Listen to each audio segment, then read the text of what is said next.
So one of the things I love about these kind of backroads road trip is finding places like this, the Museum of the Automobile, which is just outside of Little Rock. It's also on a great driving road because it's at the top of a mountain.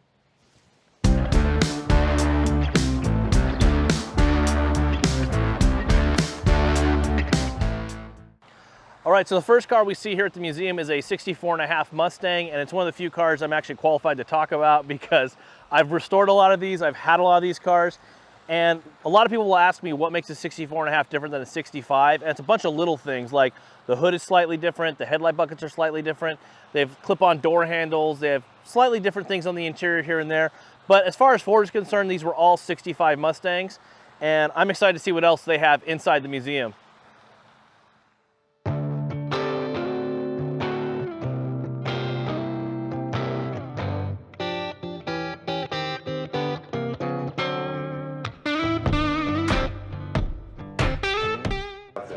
Convertible Lincoln Continental, and that belongs to Mr. Clinton. It Okay. was originally John F. Kennedy's car.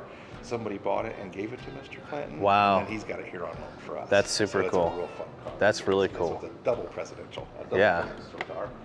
And then we've got a couple other celebrities. We have a Ranchero that Mr. Presley, Elvis Presley, used to own. Okay. In the back right-hand corner is a pink Packard that was owned by the friend of Mae West. Okay. So, yeah. And I'm just speaking out of theory here. So, you know, some people say, oh, that must have been her sugar daddy, but I think Mae West was the sugar daddy in the relationship. My guess is that was her car that she had one of her boyfriends. Yeah. Right?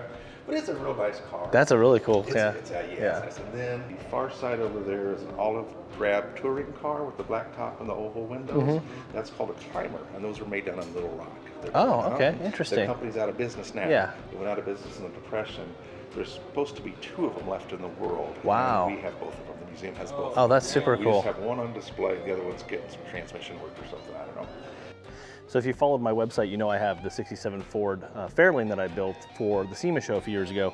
And it's very similar. This is the Ranchero version of it, but this Ranchero is even more special because it was owned by Elvis Presley at his ranch. So one of the other cars I think is really cool in this collection is this 1914 concessions wagon, the popcorn wagon.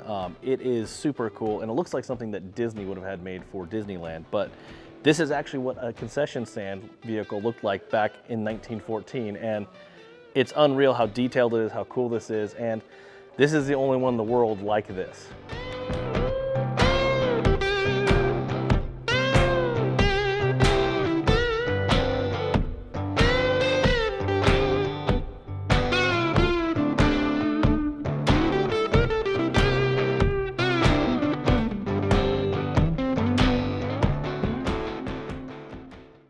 So we just wrapped up here at the Museum of the Automobile. Awesome museum, staff is awesome, cars are great. Really recommend if you're gonna be in the area, come out and check out this museum. It's only like 10 bucks, but we're gonna head to Little Rock now and find a place to crash out for the night.